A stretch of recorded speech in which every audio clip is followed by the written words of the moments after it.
कल Islamabad high court में, district court में, एंटी टेररिज्म कोर्ट में मुख्तलिफ जगहों पर मुख्तलिफ केसेस की समाअत है। कल इस्लामाबाद हाई कोर्ट में साइफर केस के अंदर जमानत की दरख्वास्त के ऊपर समाअत है और उसके साथ साथ हमने क्वैशमेंट की दरख्वास्त दी हुई है कि इस FIR को क्वैश किया जाए और जो इन कैमरा प्रोसीडिंग्स की जा रही हैं जेल के अंदर अदालत को ट्रांसफ़र किया गया है उस नोटिफिकेशन को कलअदम करार देने के हवाले से, और ये जो अदालत कंस्टिट्यूट की गई है इस हवाले से भी तमाम हमने गुजारिशात इस्लामाबाद हाई कोर्ट के सामने रखी और 3 हफ्ते से ये फैसला महफूज किया गया है। तो इसके ऊपर भी कल फैसला हम उम्मीद करते हैं कि ये सुना दिया जाएगा। लेकिन गुजारिश ये है कि एक तरफ साइफर केस के अंदर इमरान खान साहब की 15 तारीख को गिरफ्तारी हुई, यानी 15 अगस्त को। उनको ना गिरफ्तारी का पता है, ना रिमांड का हमें पता है, ना उन्हें किसी जगह पर पेश किया गया, और इस तरह छुपा के ये सारा प्रोसेस किया गया और इस तरह से जेल के अंदर सीक्रेट तरीके से ये कार्रवाई चलाई जा रही है कि जल्दी से जल्दी इस केस को खत्म किया जाए और खान साहब को सजा दी जाए। बड़ी वाज़ेह तौर पर कहना चाहता हूं कि जो दरखास्तें पहले सुननी चाहिए थीं उनके ऊपर कोई प्रोसीडिंग्स नहीं हो सकी सिवाय डेट्स, एडजर्नमेंट और बहाने मुख्तलिफ। पहले ट्रायल कोर्ट के अंदर, इसी तरह जमानत के ऊपर ताखीर की गई, ताखीरी हरबे अपनाए गए। फिर इस्लामाबाद हाई कोर्ट में भी यही रवैया हमारे साथ पेश आया और जमानत के ऊपर जो समाअत है वो होती रही, लेकिन एडजर्नमेंट और मुख्तलिफ बहाने बनाए गए। तो क्वैशमेंट वाला मामला हो या जमानत वाला मामला हो, ये सबसे पहले सुनना चाहिए कि क्या ये ट्रायल जो है ये चलने के काबिल भी है या नहीं। हम ये कहते हैं कि इस ट्रायल को नहीं चलाया जा सकता। ऑफिशियल सीक्रेट एक्ट के तहत ये जो मुकदमा दर्ज किया गया है यही गलत है। ये अमेंडमेंट से पहले का जो वकूआ है, यानी कि 2022 के अंदर ये अक्रंस हुआ और अमेंडमेंट्स जो है अगस्त 2023 में इस FIR के बाद की गई, तो लिहाजा उस ऑफिशियल सीक्रेट एक्ट का इतलाक ही नहीं होता और डिटेल्स उसके अंदर मैं इस वक्त नहीं बताना चाहूँगा क्योंकि दूसरे केसेस के हवाले से आपको अपडेट देनी है कि ओवरऑल कल समातें किन बुनियादों के ऊपर हो रही हैं। तो उसके साथ साथ ये बताता जाऊँ कि कल इसी तरह से 6 जो प्री अरेस्ट बेल्स हैं वो डिस्ट्रिक्ट कोर्ट में हैं और ये जमानतें जो हैं इमरान खान साहब की इस बुनियाद के ऊपर खारिज हुई थी कि उन्हें अदालत के अंदर आए नहीं हैं। हमने दरख्वास्त की थी कि उन्हें अदालत के अंदर पेश किया जाए, वीडियो लिंक के जरिए भी हाजिरी लगाया जा सकती थी, लेकिन ऐसा नहीं किया गया। लिहाजा वो जमानतें खारिज की गई। हम इस्लामाबाद हाई कोर्ट में हुए, वहां पर चैलेंज किया, रिविजन्स फाइल की गई, वो रिविजन्स हमारी एक्सेप्ट हुई, दरखास्तें हमारी एक्सेप्ट हुई और खान साहब की प्री अरेस्ट बेल्स जो हैं वो बहाल हो गई। उनके ऊपर कल समाअत है।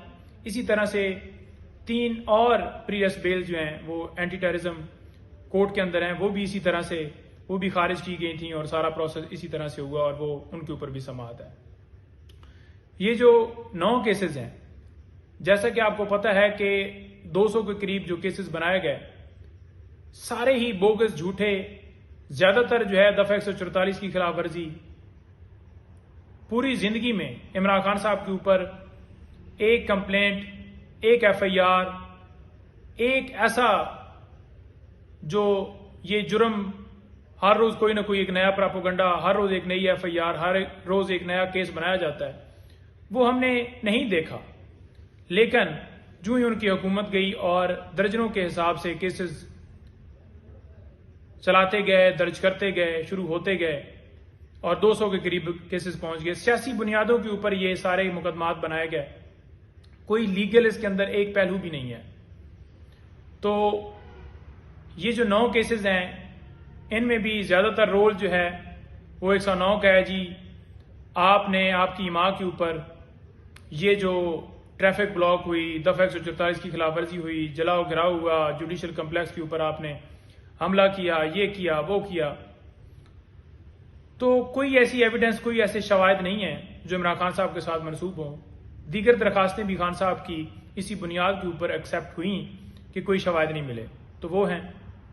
और इसके साथ साथ खातून जज धमकी केस वो भी कल लगा हुआ है।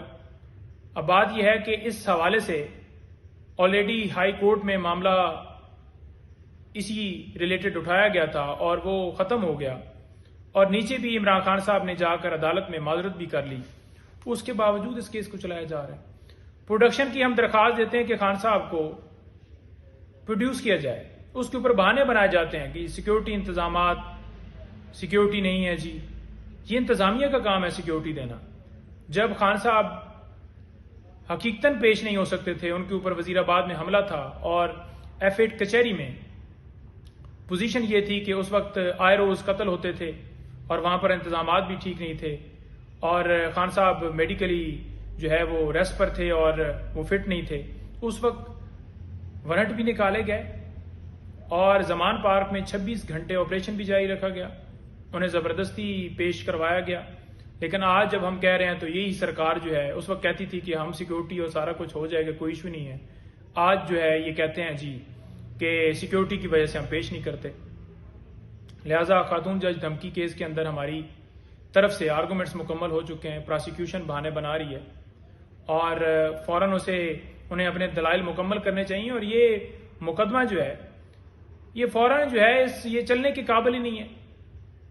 इसके साथ साथ कल बीबी साहिबा भी पेश होंगी, उनके ऊपर भी इसी तरह से एक FIR दर्ज की गई है जेली रसीदों के हवाले से। थाना कोसार के अंदर तोशाखाना केस जो आपको पता है कि एक नैब के अंदर चल रहा है, एक इलेक्शन कमीशन के अंदर, और एक इधर। कितनी मनगढ़ंत स्टोरियां हैं कि उनकी फैमिली को इस तरह से हिरासा किया जा रहा है। कभी उनकी बहनों के ऊपर FIRs दर्ज की जाती हैं एंटी करप्शन में, और कभी उनकी वाइफ के ऊपर उकाड़ा में मुकदमा दर्ज किया जाता है।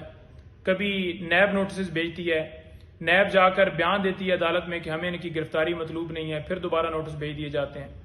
हम जमानत वापस लेते हैं, पता चलता है कि दोबारा फिर नोटिस आ गए, फिर दोबारा अदालत में जाते हैं, जमानत लेते हैं, फिर वहां पर नैब कहता है कि हमें जरूरत नहीं है, फिर हम जमानत वापस ले लेते हैं, फिर नैब नोटिस भेज देता है।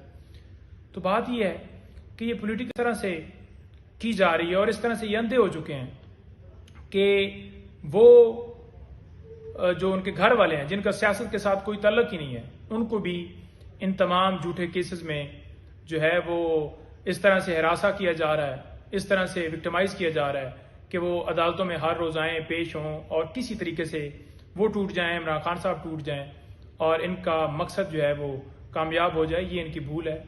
ये दिल से बिल्कुल सारी ये बातें निकाल दें। सारे जो हैं वो डट के खड़े हैं और जो वहम है इनके वो बिल्कुल ये भूल जाएं। अच्छा, उसके साथ साथ दीगर और दरखास्तें भी हमारी जो इस्लामाबाद हाई कोर्ट में पेंडिंग्स हैं, हम ये इस्तदा करते हैं कि तमाम दरखास्तों के ऊपर फैसला दिया जाए। और जो एक लास्ट बात जो मैं आपके साथ करना चाहता हूं वो ये है कि 17 तारीख के लिए फर्द जुर्म जो है वो डेट रखी गई है। अब बात यह है कि हमने बाकायदा तौर पर अदालत से ये कहा कि कॉपियां, यानी कि खान साहब ने कहा कि मैं नहीं वसूल कर रहा, जब हमने वसूल नहीं की और अदालत ने ये कह दिया कि ठीक है जिन्होंने वसूल नहीं की, बाद में जब ऑर्डर देखते हैं तो वो कहते हैं जी कि इन्होंने कॉपियां ले ली हैं और इन्होंने साइन नहीं किए। अगली डेट के ऊपर फर्द जुर्म लगाया जाएगा और अगर ये कॉपियां जो इन्होंने वसूल की हैं साइन नहीं करते तो तसव्वुर किए जाएंगे कि ये सिग्नेचर इन्होंने कर दी हैं।